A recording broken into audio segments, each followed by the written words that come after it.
Ayan, muli, nagbabalik po ang inyong lingkod. Ayan, isang magandang araw, isang magandang hapon po sa ating lahat. At pasensya na kayo pag ako'y nag-upload din laging hapon na kasi hapon na rin naman ako nagigising. Pero ayun na, no, at ang daming issue guys, ang daming mga bakbakan, pero common na po yan. Hindi na po ako bago, hindi na po tayo bago dyan pagdating sa mga ganyang bagay. Dahil noon pa man, talaga namang ay hindi na talaga yan, mawawala po sa ngalan ng social media. Lalo pat, reactor normal na po yan. Kasi kadalasan halos kahit man ako talagang mas bet ko mag-reaction sa issue. Yun. So kung ang isang reactor ay mag-reaction, syempre, mahirap silang mag-reaction. May mga pakilig kasi sa Kalingap may pakilig, may mga love team, pero kadalasan talaga ang reactor hindi lahat ay puro sa pakilig. Mas bet, sabi ko nga, malalim ang mahuhugot na topic kapag patungkol sa mga ka-issuehan kasi kanya-kanya mga opinion yan. Ano po? Yung iba pa, ako pag nag-reaction talagang gigil na gigil. Pero ito na, lumaot-laot na ano po. At napunta na, Strikers versus Canoli. Tapos ngayon naman, Marzano versus Canoli.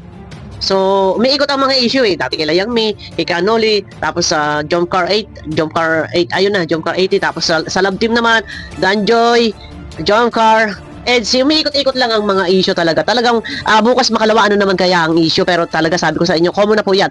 Pero ayun na ano, Marzano versus Canoli, nagkakainitan, nagkakasagutan sa comment section, pero ano ba ang dapat gawin? Ano po, marapat ba talaga na mangyari ang pagkakaroon ng mga sagutan sa mga post? Ano po? Di umano, ayon kay Marzano ay wala naman daw siya pinangalanan. Ayan, pero ito guys, wala akong kakampihan, neutral lang tayo dahil ako ay mas pipiliin ko muna sa ngayon na maging neutral, maging balance yung aking pag-reaction. Ano po? Ayon kay Marzano ay wala raw siyang pinangalanan. Ano ba yung pinost ni Marzano? Teka. Nandun sa isang phone ko eh. Ngayon, nag-reply si Canoli doon sa post, sa comment. Nag-reply, nag-comment si Canoli, sumagot si Marzano. Ano ba ang dapat? Ano po, para hindi naglalaot, hindi nahantong sa ganito. Ito, neutral. Wala akong papanigan, wala akong kakabigin. Ano po? Napaka-basic po nito, napakadali lang nito. Ano po, kung talaga kagustuhan natin, gusto natin ang katiwasayan, ang katahimikan, kapayapaan. Ang akin dito, sino ba yung pinatutungkulan ni Sir Marzano sa kanyang post? Sino pinatutungkulan ni Sir Marzano? So, wala naman daw po siyang pinangalanan. So, kanino po ba dapat yun? Kanino po ba yun? Kanino po ini-address yun, yung post ni Sir Marzano? At bakit po si Canoli ay nag-comment? Ayun ang mga tanungan po dun eh. Walang pinangalanan si Boss Marzano. So, nag-post. So, kanino ba ina-address yung post? So, may nasa poll, meron tinamaan, may pumutak. Kahantungan? Talagang kahantungan nito ay talagang karambulan, gulo. Kung walang bababa, walang magpapasensyahan. Pero, ayun na, nag-post si Sir Marzano, nag-comment si Canoli. Tapos, ano ba yan? Ano bang nauna? Tapos, may comment ulit si Marzano, ano bang nauna? Andito yung mga screenshot eh. Ang akin lang naman po kasi, eto ha, sabi ko neutral dahil ayaw ko naka-stressan, hindi ako magiging one-sided neutral. Siguro para sa akin, pagka nag-post at may pinasasaringan or naglalabas lang ng kanyang feelings, diba? Nakalagay doon sa Facebook, what's on your mind? So nag-post. Ngayon, kung halimbawa man may nasa poll, may tinamaan, ano po ba ang dapat gawin? Hindi ko alam kung sino ba sisisihin natin. Masisisi ba natin dito si Marzano? Nag-post siya, wala pinangalanan. So, kanino ba niya talaga ina-address? Kaya lang mayroong tinamaan. So, nag-comment si Canoli. Ano ba dapat? Hindi ba dapat mag-comment? Kung okay lang mag-post si Marzano, okay lang mag-post si Marzano, marapat ba pangalanan niya? Nasa ganoon, walang nag-claim. Ano ba ang dapat? Dapat ba pag nag-post pangalanan? Para kung meron mang mag-claim noon, ang tawag ito, kung pinangalanan, edi tumbok. Ngayon, wala nga pangalan. Ay, nag-comment si Canoli. Marapat bang mag-post si Marzano? Marapat bang nag-comment si Canoli? Kaya hindi ko alam kung ano ba? Diba, nag-post. Walang pangalan. So, nag-comment si Canoli. Masisisi ba natin si Canoli? Pero, sa comment, sa iba sa kahabaan, ay may napapangalanan na kolektor daw. Ay, ito, ililinawin ko lang para sa kalaman ng lahat. Team kasi. Yan, team. Ano po? Ito, list na muna tayo. Siguro, teka, wait lang. Ang masasabi ko lang dyan, Siguro, pairali na lang yung mga kababaan ng loob kay Marzano, kay Canoli, pababae na lang, pairali na lang yung kababaan ng loob kasi alam na natin kung saan mahahantong po ang mga ka-issuehan. Alam nyo na yun, yung mga counting post lang ay walang pinangalanan, may nag-comment yung isa. So, hindi ko alam kung sino ang dapat sisihin doon kasi nga kung nakapa-comment naman si Canoli, gayong sa iba pang mga comment ay napapangalanan si Canoli. Siguro kung nagpo-post, pangalanan na lang. Shout out kay Marzano. Siguro pangalanan na lang para walang nagki-claim na si ayun si Laloy, si Yari kasi nga may collector, may ganyan, may ganun. So, siguro iwasan na lang po. Kung gusto natin ng katahimikan, ng kapayapaan, siguro iwasan na lang. Advice lang yun sa akin, iwasan na lang. So anong sunod na topic natin? Isyong ambag, ayan, lilinawin na po natin, So unahin ko muna si Marzano, isyong ambag, isyong collector, ayan. Pero mamaya bigyan natin ng separate video. Isyong ambag, wala daw mga ambag, wala mga ambag. Pero i-clear ko lang. Minsan nakikita ko si Marzano may share sa landing pad. Yan. Pero hindi ko kasi si Marzano parang 2 years, 1 year parang sa Kalingap. Pero may nakikita ko na may share. Kaya iwan ko din lang kung nagda-direct siya doon, nagbibigay sa iba. Kay Kalingap. So doon, sa ambag-ambag, nakikita ko na may bigay si Marzano. Yan. Tapos, usapin na collector. Di umano daw si Canoli daw ay collector. Hindi po ba kaya nga po may team. So, kaya nga may team, yung team nag-share. Nagkakaroon sila ng ambagan. Pero, si Canoli, before, siya po ay nasa team ng ibang team. Example, kay Bobby TV. Si Canoli ang nag-aambag doon sa grupo ni Bobby TV sa founders team. So, si Canoli ay hindi lang po collector, siya po ay talagang sponsor. At kung bibilangin po ang pera, malaki na talaga. Baka hindi lang 500,000 na bibigyan sa nilang mag-asawa. Katunayan, mas malaki po ang share ni Canoli, hindi lang 100, 200 pa.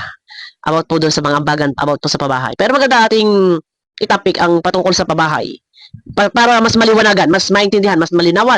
Tuloy ba o hindi ang pabahay para kay Joy? Ayan, gayong ang mga sponsor ng mga pabahay ay parang sa tingin ko nawawalan ng gana. Mawalang gana po. Direct to the point po tayo, para sa tingin ko nawawalan ng gana dahil sa mga anumang mga pangyayaring ito. Pero bigyan na lang natin ng separate video yan. Pero ayun siguro para sa akin yung kay Marzano at kay Canoli, siguro pairalin na lang po yung ating kababaan loob. Dahil mauwi sa kung ano pa man yan. Kung ang hangad, ang nais natin ay katiwasayan, tahimik, payapa, good vibes. Lalo pat good vibes yung kay Boss Marzano. Siguro, pwede naman mag-post. Siguro tumbukin pangalanan. Pangalanan? Ganun na lang. And, si Canoli nag-comment doon, so hindi naman, ayun yung kay Marzano, hindi naman daw pinangalanan. So hindi ko rin masisisi kasi nga wala namang pangalan. So may usapin kasi mga collector daw, ganyan. So sa ibang comment may pinapangalanan, yung mga, ito nga, yung mga nasa siguro love. Lalo pat kung hindi naman po ganun ka big deal, yung mga, usapin yung mga issue, hindi naman ganun kabigat. Mga may mga topic tayo, ganyan. Siguro, na lang, magpakubaba. Kaya, ako ayaw ko muna sa mga ka-estresan sa ngayon. Dahil nang mas pipilitin kong maging masaya kaysa sa mamuti ang aking buhok. Wala pa naman tayong uban-uban, guys. May mga natubo-tubo, pero may nakikita ba kayo? Ayaw ko magkauban. Pilitin lang natin maging masaya. Yan. Pero sabi ko nga po, siguro pagka may kasi alam niyo mga reactor talaga pagka issue talaga yan, talagang maasahan. Lalo pa ako. Maasahan po ako pagka may mga issue.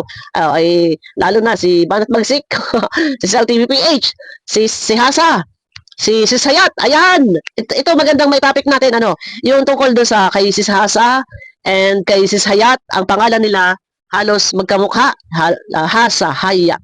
Medyo parang hawig, parehong letter H.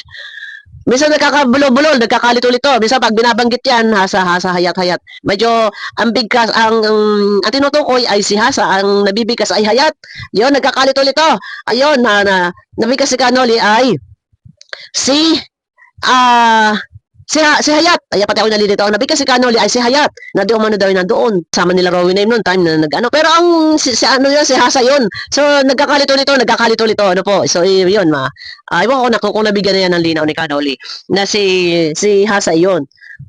Pero ang nabigkas ay si Hayat. Ayan, paano kayo matatapos ang kaisuwang ito.